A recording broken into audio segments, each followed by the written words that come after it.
Do we really know when life begins?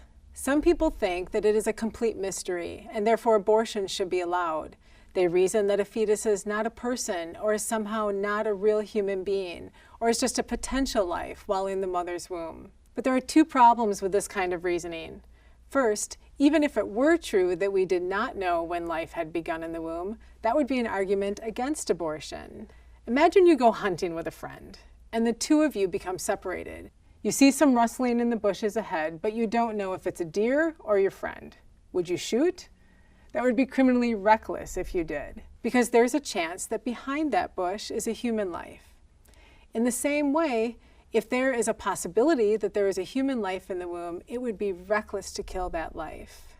But that's where we find the second flaw in this reasoning. It's not merely possible that a human life has begun in the womb. It is a scientific certainty that life begins at fertilization. At the moment a sperm fuses with an egg, known as fertilization or conception, a new unique human being that is genetically distinct from both parents comes into existence. Gender, ethnicity, hair color, eye color, and countless other traits are determined at that moment. This genetic blueprint remains the same for his or her entire life. After conception, a developing baby grows at an extremely rapid pace, especially within the first trimester.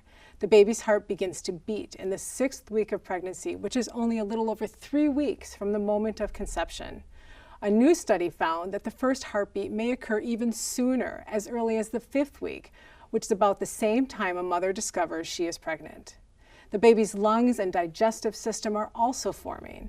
At 8 weeks, human brain activity can be recorded. In fact, the human brain will continue to develop and mature even after birth and well into the person's 20s. At 12 weeks, the tiny child can swallow, scrunch hands into little fists, touch his or her face, and scratch his or her head. The baby's fingers and toes are also complete with nails. Fingerprints are developing by 14 weeks. At 18 weeks, the baby's ears can even hear music and recognize their mother's voice. Between 18 and 30 weeks, doctors can treat preborn babies while still inside the womb with life-saving therapies and repair significant defects for certain diseases. And at 22 weeks, or even sooner, it is possible for babies to be born and survive outside the womb. It is also a fact that preborn children exhibit behaviors that we do on a daily basis. They smile, feel pain, cough, yawn, hiccup, respond to sound and light, sleep, and possibly even dream. Some researchers have even shown that babies may cry while in the womb. So referring to the preborn child as a zygote, blastocyst, embryo, or fetus at different stages of development does nothing to lessen his or her humanity.